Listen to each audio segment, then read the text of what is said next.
Educação à distância, mudando realidades.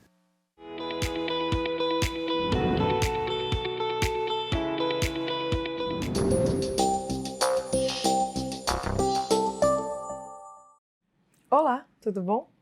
Eu sou a professora Denise Tontiucci e essa é a disciplina de Desenvolvimento Regional. Nós estamos aqui no estúdio de gravação do IFRO, no campus Porto Velho, Zona Norte. Ao fundo a gente tem uma tela branca e uma tela interativa, onde nós vamos passar o conteúdo e ver nossos slides. Eu vou seguir agora para a minha audiodescrição. Eu sou uma mulher branca, alta e estou usando uma camisa azul e uma calça preta. O sinal que me identifica na comunidade surda é esse aqui. Vamos para o conteúdo? Então essa é a nossa aula 3 da disciplina de Desenvolvimento Regional. Nessa aula nós vamos abordar algumas estratégias e ações para o desenvolvimento regional. Nessa unidade vamos estudar sobre estratégias e ações para o desenvolvimento regional e o objetivo é reconhecer o breve percurso histórico das políticas públicas de desenvolvimento no Brasil. Estamos fazendo um recorte teórico e vamos começar a partir da década de 70. Vamos ver que entre as décadas de 70 e 80 foram criados os Planos Nacionais do Desenvolvimento, PND.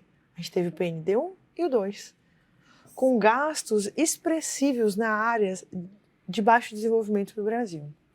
Ainda nos anos 80, as crises financeiras nacionais causadas pela desorganização macroeconômica acabaram com a continuidade dos investimentos nas regiões menos desenvolvidas, aumentando o fosso da desigualdade regional no país. A partir de 1995, com o Plano Real e a estabilização macroeconômica, um novo cenário de reorganização fiscal e financeira se abriu.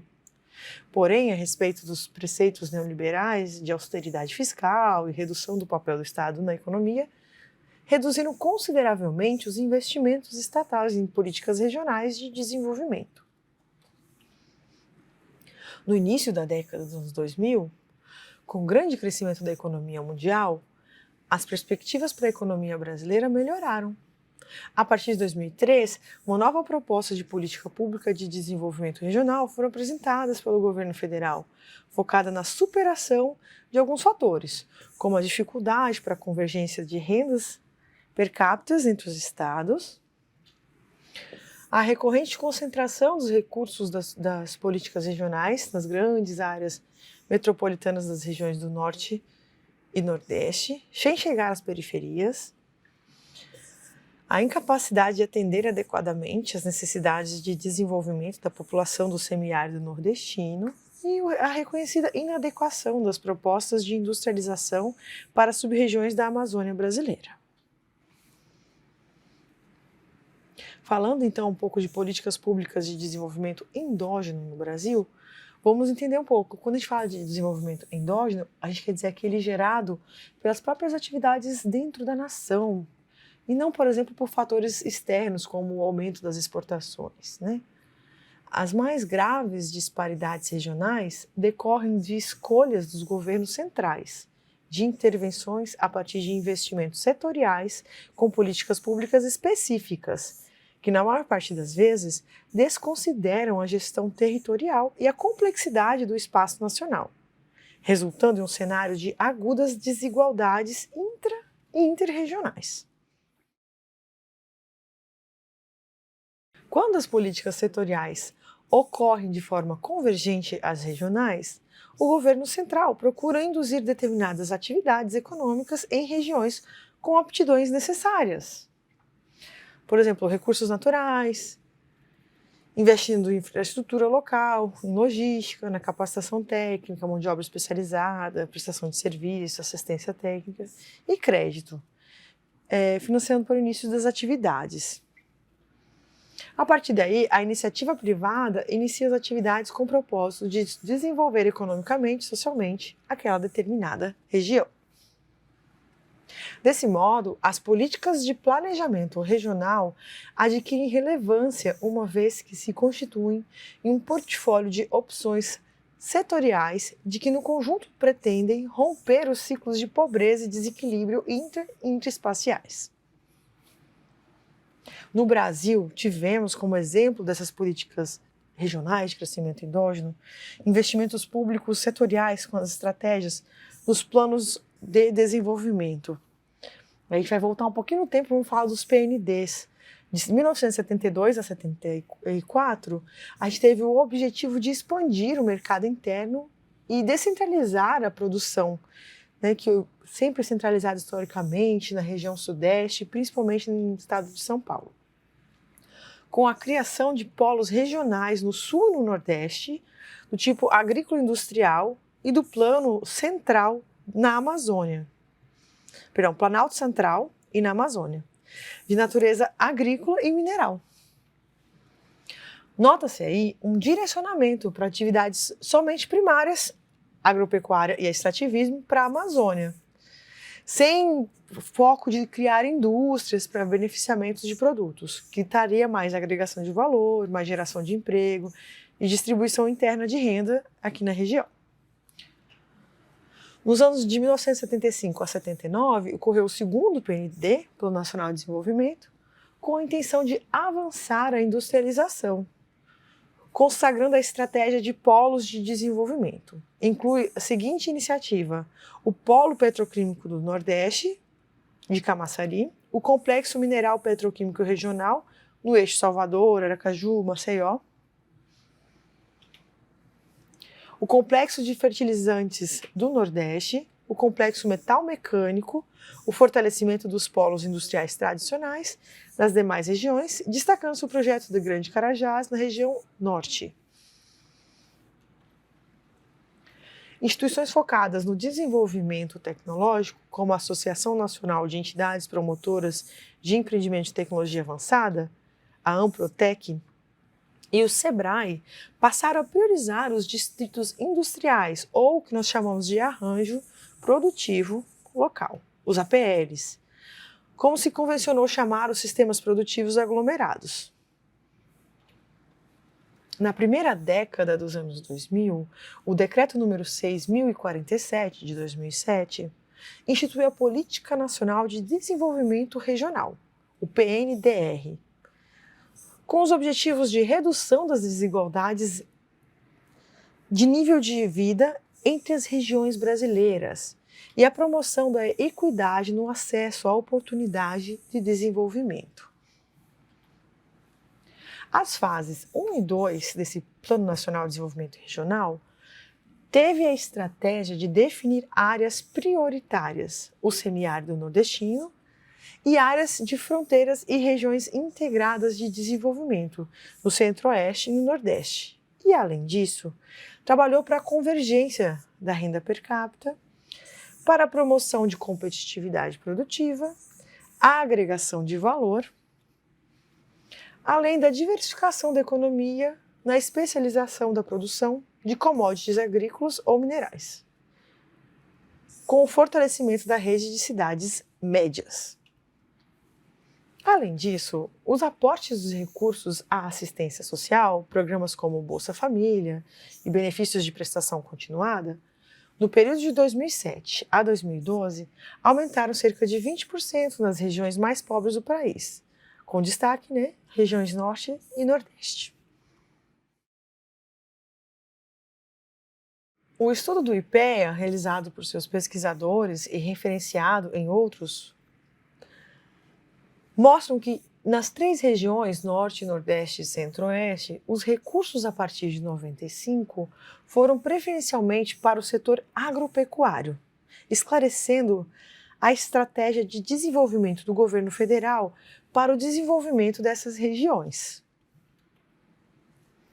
Nos anos 90, houve uma febre em torno dos distritos industriais, polos tecnológicos ou aglomeração empresariais.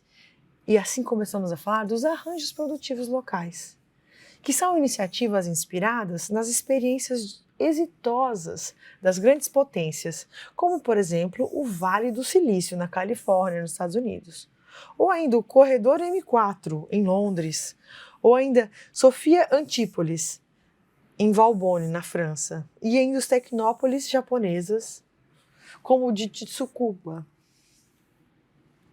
Falando em arranjo produtivo local, entendemos sua definição como um espaço social, econômico e historicamente construído através de uma aglomeração de empresas ou produtores, similares ou fortemente interrelacionados ou interdependentes, que interagem numa escala espacial local, definida e limitada através de fluxos de bens e serviços. As atividades devem ser desenvolvidas de maneira articulada para a gente realmente ter um arranjo produtivo local, uma forma integrada, dentro de uma sintonia socioeconômica, que gera e integra economias externas, que, segundo Costa, essa estrutura deve conter o binômio de cooperação-competição, ou seja, a cooperação também está ligada aos movimentos de competição, a identidade sociocultural do local, a confiança mútua entre os agentes do aglomerado, além das organizações ativas de apoio para a prestação de serviços. Fatores locais favoráveis, como recursos naturais, recursos humanos, cultura, logística, infraestrutura, entre outros. Capital social, capacidade de governança da sociedade de uma forma geral. O APL supera a ideia limitada de setores ou cadeias produtivas de um determinado produto, subproduto ou insumo. É um espaço geográfico aberto a todos os tipos de empresas, produtos ou serviços, independentemente do setor da economia, da atividade que exerça ou do tamanho da firma. Todos interagem e se retroalimentam, mesmo havendo competição. A cooperação, o compartilhamento de insumos e serviços, a troca de informações e tecnologia compensam um aglomerado externamente organizado e com espaço para todos.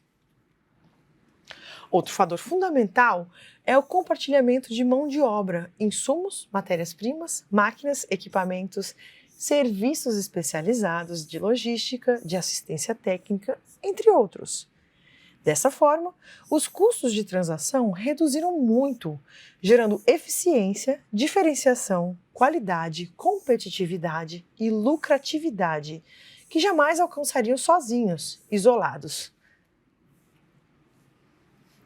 A gente vê, então, as vantagens econômicas surgindo na atuação aglomerada das empresas junto de um arranjo produtivo local.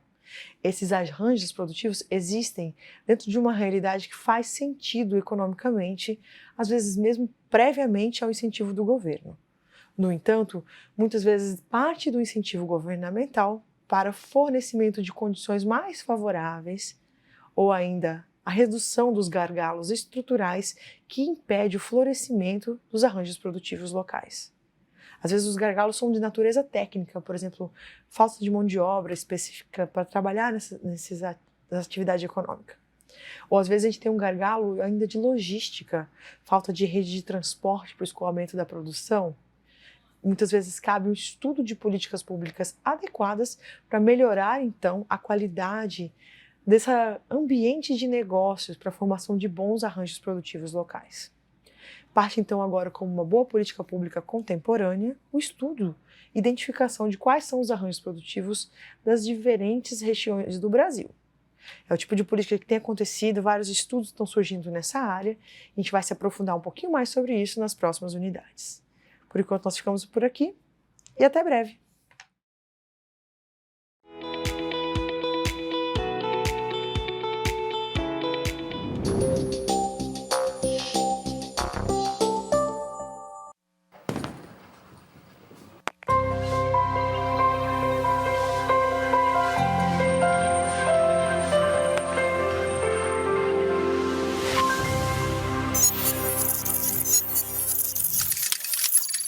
Educação à distância, mudando realidades.